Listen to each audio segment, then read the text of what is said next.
get started in music? Like, were you from a musical family? Did you? Actually, yes. One of my grandfather played like upright bass in like those big bands, you know. Nice. My That's father, one of my favorite instruments. Oh yeah, it's great. Well, my father used to kind of play guitar, so he would always have a guitar around the house. So I would just pick up and just kind of, you know, bang on it.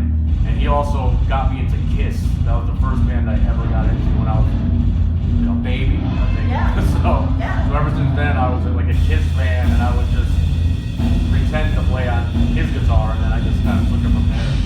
Nice. That's where it all started. So did you basically kind of teach yourself along the way, or did you actually wind up taking I took lessons. How old were you when you started the lessons?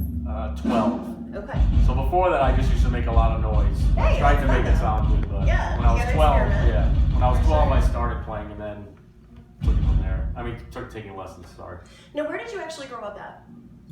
Connecticut. In Connecticut, really? I was So born and raised. It's pretty chilly up there right now. Yeah, I actually like it better. I don't like the heat.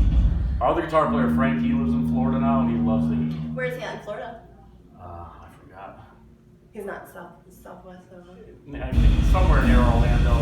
He moved a couple times. I don't So want to not say too far outside of our He loves Disney World, so. Sure. Fun little thing. So, how did you originally meet up with the guys from Hatebreed, get started, that whole thing? Well, how did that come about? And was there- that your first band, or were you? No, I was another. I mean, that's my first How did real that band, transition go? I guess. But I just from going to hardcore shows, we would all. It's kind of like this was 1994, because I was in the band when it first started, and I left for a long time, and then came back. What years were you gone from? The last show was 1997. Okay. And then I actually came back as a guitar tech in 2006.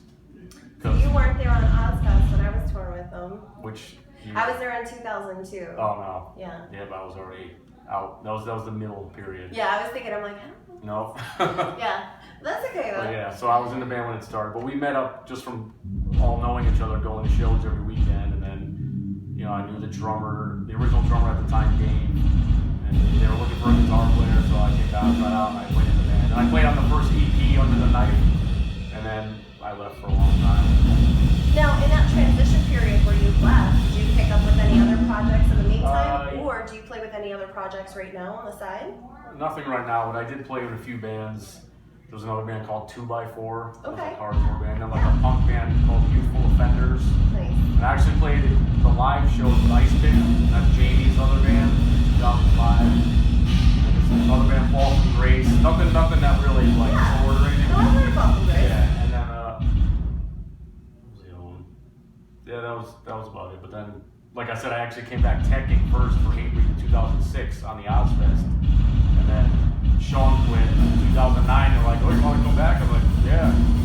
You probably already knew the song. Yeah, pretty Makes much it did. easy. Better than trying to teach someone. Right. So, over the course of the beginning, from when you were there at the very early stages to when you came back, can you tell me about the writing process? Did that change at all for the band over the years? Was it? Not really. It's actually still the main songwriters are actually Jamie and Chris. So, you know,